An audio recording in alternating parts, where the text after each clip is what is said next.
gentlemen, the following presentation is brought to you by Mr. Main Event Bryan Waters and the real Dwayne Alley. The Wrestling Wrealm, the show for the intelligent wrestling fans.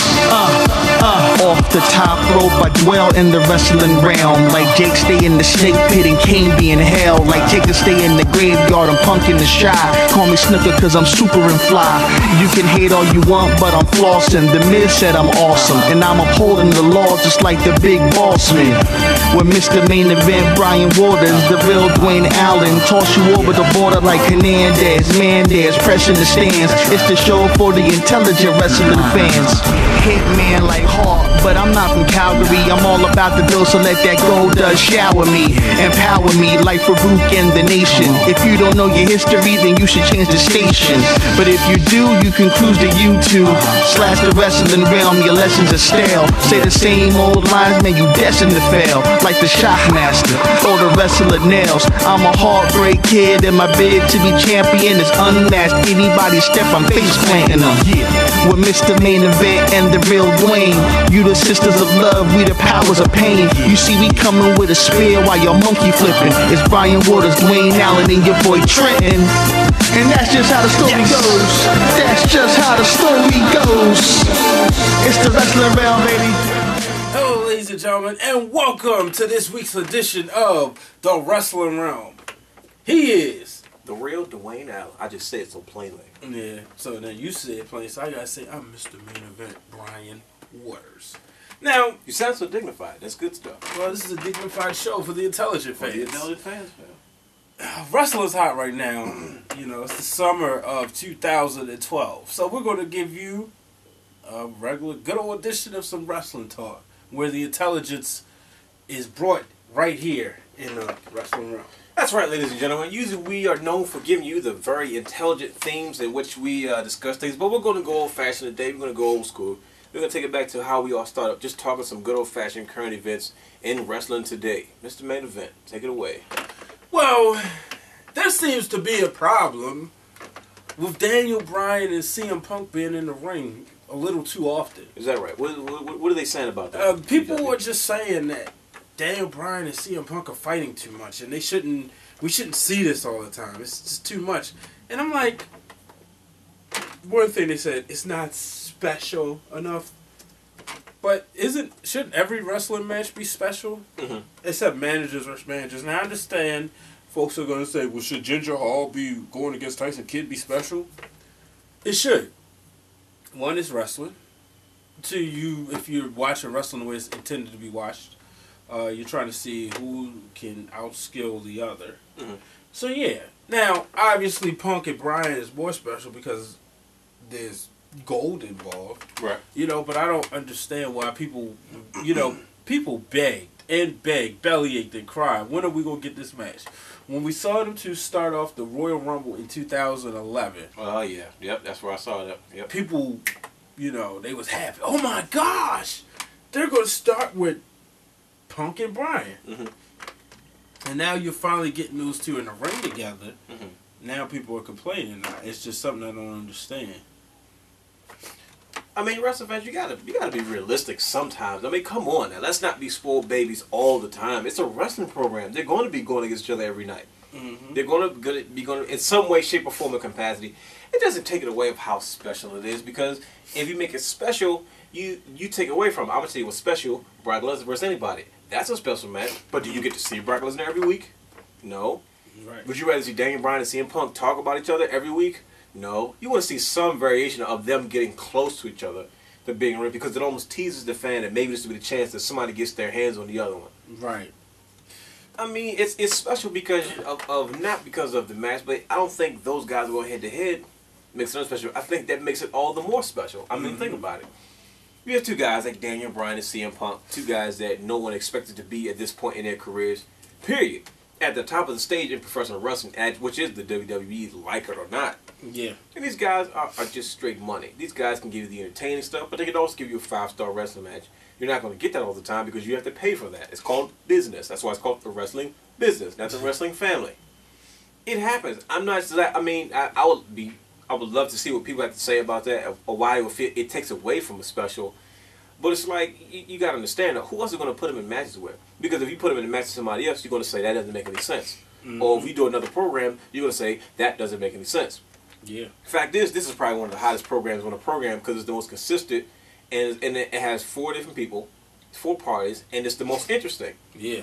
I don't understand why people say that, especially when Daniel Bryan is only being groomed to almost play a similar spot to CM Punk, which he's doing very well at, which I'm so proud of, because when I first saw this guy, and even when he first came into the WWE, you didn't think that was going to happen. Yeah. You know what I mean? Everybody say he seemed very dull, but to see him thrive in this position that they've given him and take full advantage of what he's been, with the opportunity that he has before him, I love every last bit of it. You know what I mean? I love that they're dragging it on, because I'm hoping eventually it may lead one day to an Iron Man match. I don't think we'll get that as of yet, because I'm not sure they'll even give them an hour. They don't even finish the show half the time, but I love the feud. I mean, hey, you can't go wrong with it. It's a classic feud because, one, these guys can give you entertainment, and yet they can still wrestle. It's not one can wrestle and one's entertaining, or vice versa, which we've seen in the past. Not nobody's fault, but that's just the way that it's been because of personnel, because of what the WWE can do as far as time is concerned, and so forth. So, I mean, hey, I don't see why it's not special. I mean, just the fact these guys in the program makes it all the more special. Well, the thing is, I love the fact that AJ's in this. You know, this is something different. You know, with AJ playing the victim, right, or the crazy chick, you know, she's nuts, right? And then you got Kane. Now, let me ask you. Obviously, now Money in the Bank, we got Daniel Bryan going against CM Punk as of June 26th for the WWE Championship. Correct. Okay. Do you think Kane is done with them, or do you think he gets involved, or possibly cost Punk the title, or? I don't know. I don't know. That's the best part. Maybe I honestly do not know. You can, which was because you don't have to take when you have Kane in this program. Most people at first when we saw it, I think it's even Kane even involved. Right. It does what the fans are complaining about is because it keeps it special because you don't always directly get Punk versus Bryan except on the big stages. You can throw Kane in the mix. You get a triple threat match: Kane versus CM Punk, Kane versus CM Punk, Kane versus CM Punk and Daniel Bryan, Kane versus Daniel Bryan. Excuse me. And you can add AJ into the mix, and now she's flirting with CM Punk, and she's dressing like Kane, but yet she's going like yes in the ring. The core story can keep going on because you don't see too much of it, and it doesn't get stale. Yeah. It will be a good way to keep these guys going because I don't see how you can end this feud right now. But you can also proceed and say, okay, we're done with Kane. We can move Kane away. I will have Daniel Bryan win it, and then have CM Punk chase it. I will have Daniel Bryan win it now. Just what's the day? Today's what, June, right? Yeah. We're in June. June 26th. I would have Daniel Bryan win it, and then have CM Punk chase it and win it again at SummerSlam. That's what I said. I mean, does it hurt? No. Why not give Daniel Bryan another title run? It'll be short, but it's not his time to get a long-term run. Right. And then CM Punk wins it, and you can start it all over again. Yeah. I mean, hey, and then you can go in different areas. You can have Daniel Bryan get more serious and stop joking around. And I think there's a number of things you can do with these two guys. And the biggest thing I think in 2012 what WWE is looking forward to and they love the most about these two guys is the big R. Reliable. These guys are going to go out there. They're like us, full of wrestling intelligence. They understand what they need to do in the ring. And you don't have to worry about these guys getting involved in wellness situations or out of the ring. These guys are two reliable guys that I feel the WWE can depend on in these moments where they're trying to create new stars. And it's like, the fact is you have CM Punk and you have Daniel Bryan fighting for the WWE Championship. If this is 2 years ago or 3 years, it'd have been somehow Edge and John Cena or Randy Orton or somebody involved in it. And that'd have been it. Maybe Undertaker if you felt like it or so forth. So I'm enjoying it. I don't want to see it anytime soon. It's special all the way around. Hey. That's just me, though. Now, let me ask you this. You did say take the belt off for Punk for a little bit. Yeah, just for a little bit. Now, if they don't, can you see CM Punk having a Bob Backlund-like or Bruno Sammartino-like reign? It would only make sense. So you wouldn't mind seeing Punk hold the belt? No, not at all. Over a couple years? Not at all. From a personal standpoint, I don't want to see it. Okay. But looking at Punk and looking at the business, I don't see it going stale. Like when I say Punk is stale, I'm saying Punk is stale to Mr. Main Event. I want to see something different from his character. But I'm also smart enough to understand that I am not the masses. So, no matter when you go, since Punk has been champion, I've been to the arena 5 times. Okay. He's yet to fail to get a pop. And I think that's one of the biggest reasons why I'll never get tired of him, because he's one of the golden boys now. He's graduated into a special class of wrestlers in the business that, you know what, you pretty much have full say what you want to do. You have an opinion, you can go whatever direction, and you're that guy where you pretty much can, and because he's taking advantage of it, he's not taking advantage of it like being a jerkwad. He said, hey, this is where I wanted to be, I'm here now, I'm cool. Yeah. And they say, hey, you're cool, we're cool, and it works. I mean, this guy's becoming a face. It hit me when I saw the cover of the WWE 13, he was on the cover, and I was like, that's actually pretty tight. And the fact that they had the Revolutions come in cryptic messages, no one knew what that was about. It's talking about the game the whole time. Right. I worked for him, and then when he won again, I was like, man, you know what? You really can keep this on CM Punk. He's not. It's not like a Cena thing. And Cena's always happy-go-lucky. You're not gonna turn on CM Punk because he has a mouth on him, and people like that. Yeah. You say something bad about him, he'll turn on the fans real fast and turn back into a heel, and you can go that route whether you like it or not. Yeah. It works. That's what I would love to see. It ain't gonna happen. Have we seen that before? If we have, somebody let me know. Drop your comments. You know, post it around or email us at Wrestling Wrealm. Have we seen a champion do a heel turn in the middle of a run? Usually, like with Bret Hart. Of a title run? With Bret Hart, we saw it after he dropped the title. Diesel after he dropped the title. Even Austin, when he became champion. No, because no. Yeah, because I guess from wrestling psychology wise, you would never have a reason to. It's like, why would you get, like, most guys turn around because, okay, they come out there to get booed. You're like, you're booing me. I'm trying to, you know, yeah. It, like, maybe if you saw that with a Sheamus, maybe, I'll make sense because he keeps getting booed. I don't care. They can keep on trying to pipe it out. Now, that would make sense for him. But now, I will say that when they were here in Baltimore, because, like you said before, take Bryan out of the picture. Yeah, that made Sheamus be cheered now. It definitely helped. It definitely helped. You know, but so I'm sitting there and I'm like, is it possible to actually turn within your title reign?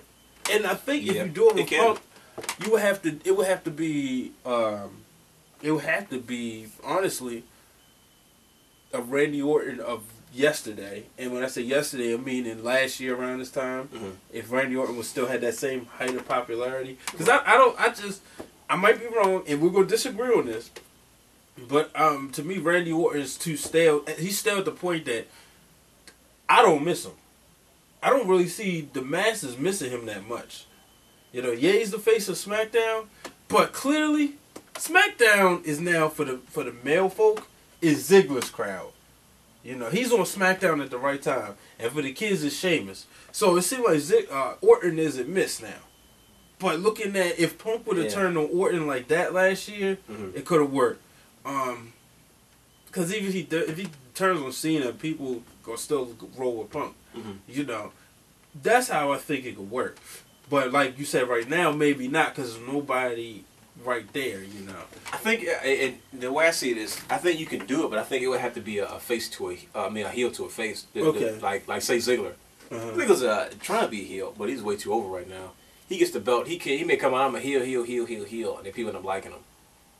That's what happened with CM Punk. It was before his title reign, but you know, CM Punk was a heel. Yeah. Fresh off the whole Nexus thing, he was a bad guy. Yeah. You know, he just got out of a program with Rey Mysterio. That's one of the kids' biggest, you know, guys. He beat up them, and that's when he made the announcement at first. I think it was at Capital Punishment. I could be wrong. About what? But he first grabbed the mic and said, things are going to change around here, something. That was here in Baltimore. Yeah, and I was where he was said they were doing the Angel Wings because he won the title match. And I was like, whatever. He probably just try to unmatch Rey Mysterio. We see this before. I thought I had it figured out. I'm sure it tells you. You know, but it turns out he was about to drop that pipe bomb not too long after. And I'm like, hey, that's, you know, I've never seen a face just turn heel for no reason. Right. I guess you would have to explain. I was like, well, that's something TNA probably do. Sorry, I didn't mean to take shots, but it's just funny.